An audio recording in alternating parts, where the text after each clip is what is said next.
Ismeyame semcholweni ngiyasaba. Oswana madoda siphethe umjekejeke. Ubajithendele wathalazi somiwe zothanda. Itraffic esemcholweni ngiyasaba. Kumenye mujumo wezothando. Kumenye mujumo woqaphela. Ha, madoda. Hayi ibambe kazi siyozishelela. Hayi zakhala kakhulu. Ngithanda nje nanokuthi iqhawe masibheka indaba yevoice. Iqhawe alishintshi ivoice. Icula nje ngevoice yakho. Ngoba sothi yabheka abaculi abaningi endimeni abayishintshe ivoice. Abanye begcina befaka ama-auto-tune izinto ezifana nalezo. Umuntu akasacula ubiyena.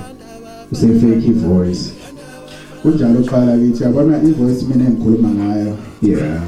Iyona voice futhi ozongizocula ngayo. Akukho la uzozwa udideka khona ukuthi hayi. Voice uma ekhuluma nje kodwa uma esecula hayi akanswini imizi. Ucula kanje.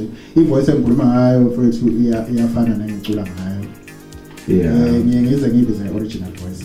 Yeah. Abanye bayebethi sigaqaqaqa sikaze lokho kodwa mina ngithi original voice. Awuswele manje. Akulingiswa umuntu la.